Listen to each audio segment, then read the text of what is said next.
Assalamualaikum warahmatullahi wabarakatuh. Salam dan bahagia. Perkenalkan, kami dari kelompok 5 akan memaparkan materi mengenai perilaku dan budaya dalam organisasi. Sebelumnya, perkenalkan, saya Santi Nurhayati, NIM 2019 017 050, dan teman-teman saya Vinda Meining Tias, NIM 2019 017 053, Istifarin NIM 2019 017 059, dan Risma Fenida Utami NIM 2019 017 068.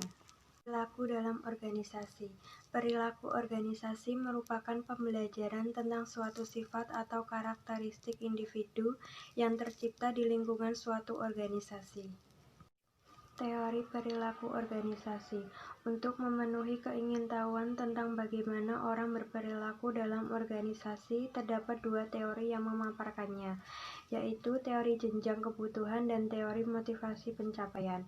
Yang pertama, teori jenjang kebutuhan. Teori ini menyiratkan bahwa sistem pengendalian manajemen haruslah didasarkan pada keinginan manusia untuk memuaskan yang berbeda di setiap saat untuk setiap keadaan dan bagi orang yang berbeda. Yang kedua, teori motivasi pencapaian. Teori ini menyiratkan bahwa sistem pengendalian manajemen dalam menggunakan struktur imbalan dan hukuman haruslah didasarkan pada motif-motif. Teori jenjang kebutuhan. Dalam teori ini terdapat 5 kebutuhan. Pertama, kebutuhan psikologis. Kedua, kebutuhan keamanan. Ketiga, kebutuhan sosial kasih sayang. Keempat, kebutuhan akan penghargaan. Dan yang terakhir adalah kebutuhan aktualisasi diri. Teori motivasi pencapaian. MC Schillers menyatakan terdapat 5 keperluan yang penting untuk memotivasi kerja, yaitu pertama, kebutuhan akan prestasi, kedua, kebutuhan akan kekuasaan, dan ketiga, kebutuhan untuk berafiliasi atau bersahabat. Unsur utama perilaku organisasi. Yang pertama, aspek psikologi tindakan manusia itu sendiri sebagai hasil studi psikologi.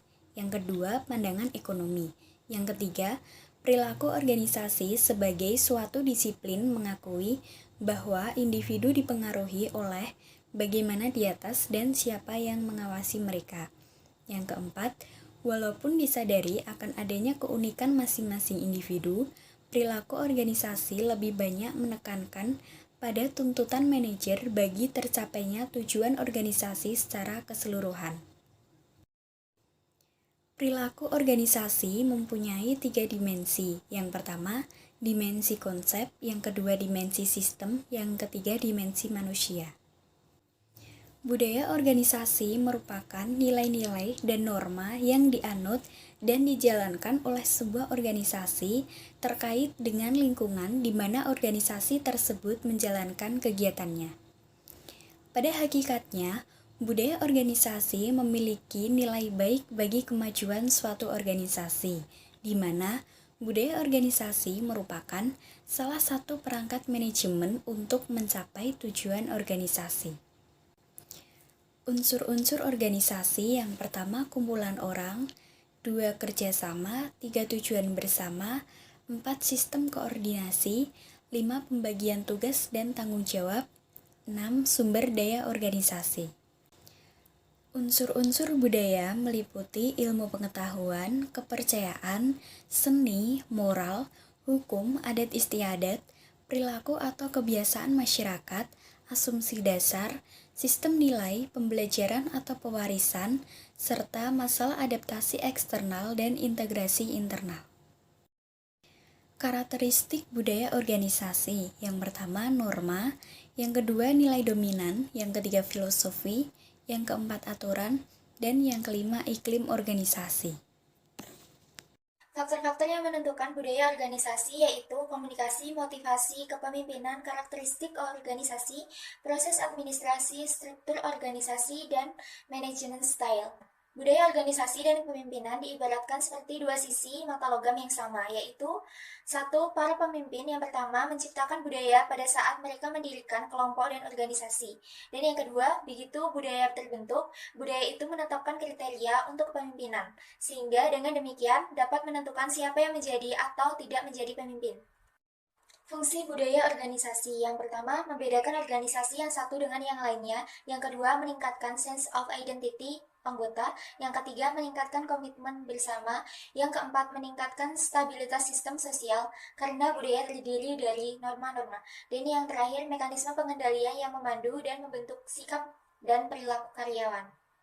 Dinamika budaya organisasi yang pertama, rutin orang-orang dalam berinteraksi. Yang kedua, norma bekerja dalam kelompok. Yang ketiga, nilai-nilai dominan yang dibentuk oleh kelompok itu. Dan yang keempat, filosofi sebagai dasar untuk menentukan kebijaksanaan organisasi. Yang kelima, aturan-aturan yang berlaku dalam organisasi. Dan yang keenam, iklim dalam organisasi. Upaya untuk meningkatkan kualitas budaya organisasi. Yang pertama, inovasi dan pengambilan risiko. Yang kedua, perhatian terhadap detail. Yang ketiga, orientasi hasil. Yang keempat, orientasi orang. Yang kelima, orientasi tim. Yang keenam, keagresifan dan kemantapan. Faktor-faktor yang mempengaruhi budaya organisasi. Yang pertama, pengaruh umum dari luar yang luas. Yang kedua, pengaruh dari nilai-nilai yang ada di masyarakat. Yang ketiga, faktor-faktor yang spesifik dari organisasi. Isi budaya organisasi. Yang pertama, inti suatu budaya organisasi yang membedakan dengan budaya organisasi yang lain adalah isinya. Yang kedua, isi budaya organisasi besar dan kompleks lebih banyak daripada isi budaya organisasi kecil dan sederhana. Lalu yang ketiga, isi organisasi ini ada yang dapat diindra dengan mudah seperti artefak dan ada yang sukar untuk diindra seperti nilai-nilai, norma, asumsi, dan filsafat organisasi. Pembentukan budaya organisasi. Yang pertama, filsafat pendiri organisasi, lalu kriteria seleksi, lalu manajemen puncak, lalu sosialisasi, setelah itu budaya organisasi. Elemen penting dalam menciptakan perubahan budaya organisasi. Yang pertama, dukungan eksekutif. Eksekutif dalam organisasi harus mendukung perubahan budaya selain dukungan verbal. Yang kedua, pelatihan. Perubahan budaya tergantung pada perubahan perilaku. Komponen penting lainnya. Yang pertama, menciptakan pernyataan nilai dan kepercayaan. Yang kedua, mempraktikkan komunikasi yang efektif. Yang ketiga, review struktur organisasi. Yang keempat, desain ulang pendekatan terhadap reward dan pengakuan. Lalu yang kelima, review semua sistem kerja. Sekian presentasi dari kelompok kami. Bila ada salah kata atau pengucapan, kami mohon maaf. Terima kasih. Salam.